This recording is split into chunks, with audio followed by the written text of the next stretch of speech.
এবার vision news আজ 9 তারিখ ফেব্রুয়ারি 2013 শনিবারের খবর আই আনসারি আসসালামু আলাইকুম ওয়া রাহমাতুল্লাহি ওয়া বারাকাতুহু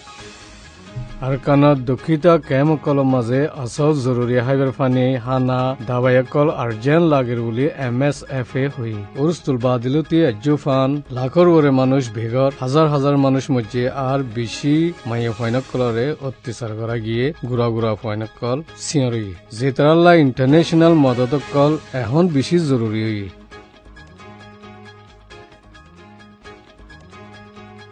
আরকানত আষ্টলাগলতি রোহিঙ্গা নিজর দেশত দেশিত্যানো অন্যকম জুলুম বিদেশি হিজরত গরিবাল্লা মজবুর এলম হাসিল গরিবাল্লা স্কুল মাদ্রাসা যাইনা পারে 1982 নিয়ম মজিন আৰকানৰ রোহিঙ্গা অকলরে দ্য রোমা অফ এশিয়ার নাম দিয়ে জিনরে পহিলে শুরুত বর্মা সিটিজেনশিপ দিয়া ফুরিব বলি খবর জরিয়া কানে খবরদার গিজি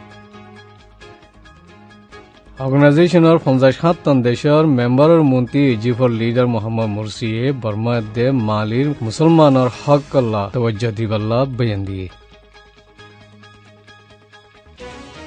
আরকানের মানুষের হাঙ্গামা বেজতি মারা ধরা হারাহারির ঢর দে চিন্তা ছাড়া শান্তি করি তাকে ভারে ফ্রান্স যে ইনসানি অর্গানাইজেশন কলে হামগরের তারাতি বেশি মদতক জরুরত হয়েছে তারারে তওয়াজ্জা দিয়া যোগ বলি মেডিসিন সেন্স ফ্রন্টিয়ার্সে বর্মা জিম্মাদার কলরে দে কৌমি অর্গানাইজেশন কলরে হিদায়ত দিয়ে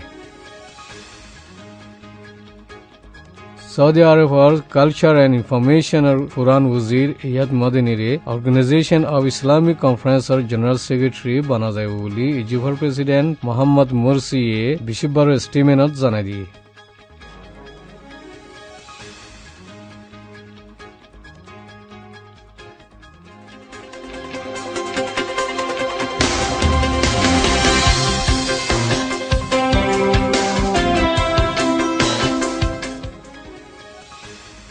আমেরিকার হদুন জাগার মাঝে বরফ বাড়ি হইনে 40 সেন্টিমিটার লতি বরফ হয়ে গিয়ে আর সমাজ কম 5 লাখ গরম মাঝে ইলেকট্রিসিটি বন গিয়ে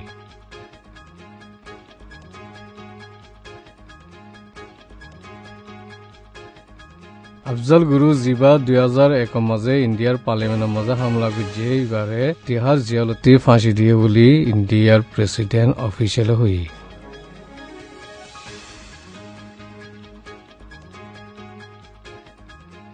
লাখ লাখ মানুষ জিন টুনিশিয়ার অপোজিশন লিডার শুকুরি ব্লাইটর জানাজার মাঝে হাজির হইয়ে ইনের নারা লাগানোর জরিয়া বিশুরস্থলিয়ে পুলিশে সুকরফানের বম মারি থামাই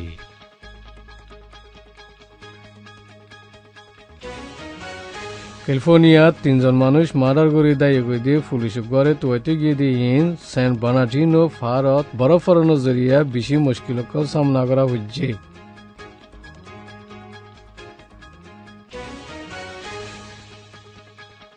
ইরানের নিউক্লিয়ার প্রোগ্রাম যে হিসাবত তুর্কিয়ার আমেরিকাতে অশান্তি লাগের বলি US এর নয়া secretary of state John Kerry এবার ফয়লা তাস্কারা মাঝে জিকির করছে এই নিয়ে দে আরবিশনের খবর আসসালামু আলাইকুম ওয়া রাহমাতুল্লাহি ওয়া বারাকাতুহু